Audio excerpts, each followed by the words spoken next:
Since you clicked on this video, you may be asking yourself, is she really going to make 31 drawings in 31 days? Well, the answer to that is yes and no.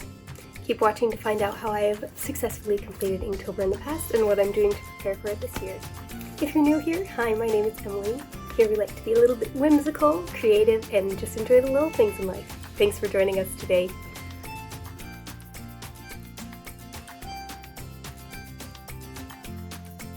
I have participated in Inktober in some form or another since I started keeping a sketchbook back in 2015. That's not to say I've always executed it flawlessly, but I have learned a lot over the past 10 years and I'm hoping to pass that knowledge on to you. I think these tips are helpful, not just for Inktober, but for any sort of challenge you might want to take on. So let's get into it.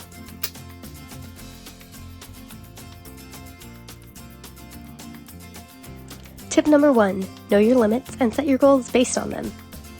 Time is a limited resource, and there is only so much we can do with the time we've been given. So it's good to understand your time constraints. Are you working full-time or have school? Maybe your Inktober drawings will be limited to the weekends or what you can finish during your lunch break. Part of knowing your limits is also understanding what materials you're using. Are you going to be using a dip pen and ink and going all out? Or are you going to be using intermediate supplies like grayscale markers and brush pens? Or are you going to keep it simple with just a ballpoint pen and a sketchbook? Whatever supplies you choose to use, understand that using each will have different time limits and different outcomes. A dip pen will probably involve a greater time commitment than alcohol-based markers or a ballpoint pen, although each of these can take as long as you want. They will also give you different outcomes. Know what you are looking for in your Inktober drawings and the amount of time you have, and adjust accordingly.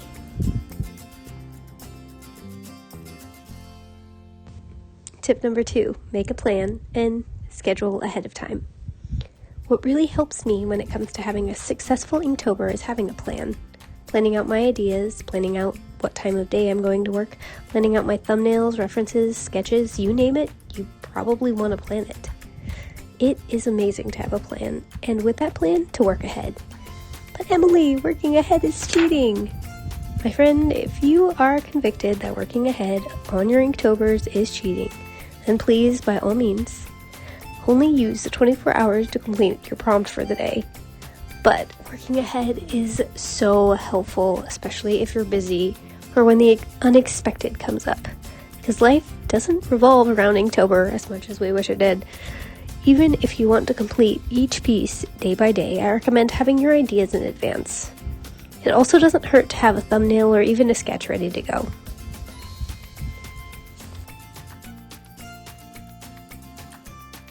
Another fantastic thing about having a plan is that it really lowers the amount of stress you have each day to complete your Inktober piece, which is why I recommend at least having a plan, but ideally either having the sketch in advance or finishing the piece at least the day before. It's really amazing for helping you complete all 31 days if that is your goal.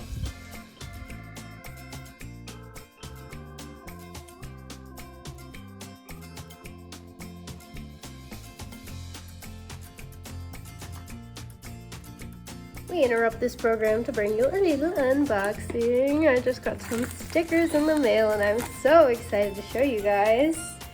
Let's open it together. Oh, Winnie, it's okay. We're opening our stickers. I think we can do it. Oh, are we just gonna have to cut the top off? Okay, let's do it. Clearly an expert at this. There we go.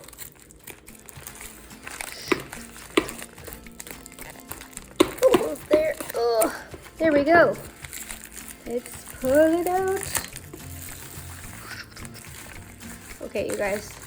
I really hope you like these. We got our little mushroom stickers. Should we show you what they're gonna look like? Here's the little sample they send you. We got 50. Okay. These are a lot bigger than like my standard stickers because it's actually like a wide size here. Here. And this is what they look like.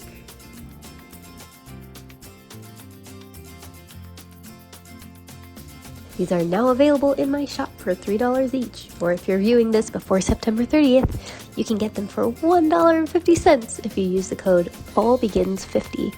In fact, that discount code will get you 50% off all stickers and stationery until the end of the month.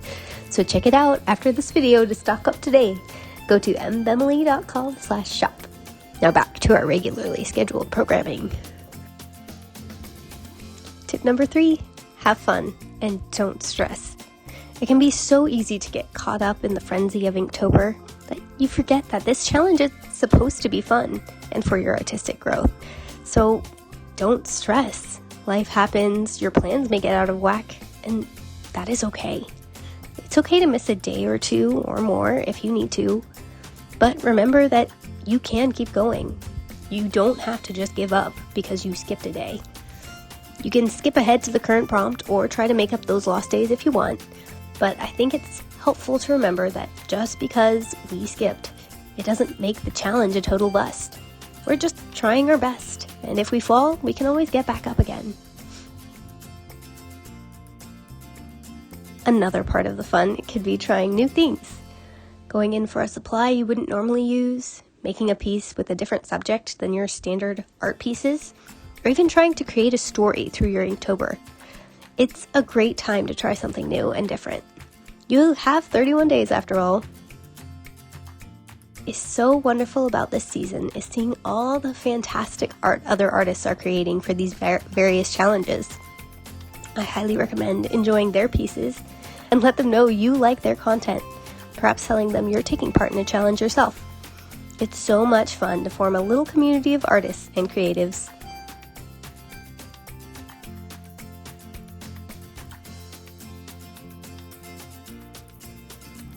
What am I doing to prepare for Inktober this year? Well, this year and every year, I like to write out a little cheat sheet so I don't have to constantly look at my phone for the prompts. After that, I move on to brainstorming and sketching out my ideas. I try to find the different meanings in the prompts so I don't totally come off as cliche and find some interesting ideas. This year, I am cutting out Canson Montval watercolor cold press paper to make most of my Inktober drawings on. I found it in my drawer and I thought this is perfect because I ran out of my sketchbooks. So if you see me using a ruler, that's because if you know me at all, you know I cannot cut a straight line worth anything. So I had to measure everything out and then cut it, and still things didn't turn out totally straight. But I think it will be perfect for making most of my illustrations. I probably will end up doing a couple in my sketchbook because I know my time is going to be limited on a couple of the days. So we're going to do the best we can with what we got, but I am excited to show you the results.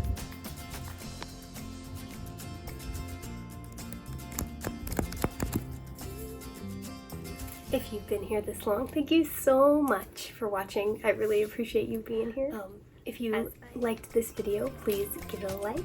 If you would like to see more content like this, please subscribe. That really helps me out. And leave a comment if you would have any suggestions of what you want to see in the future or just want to say hi.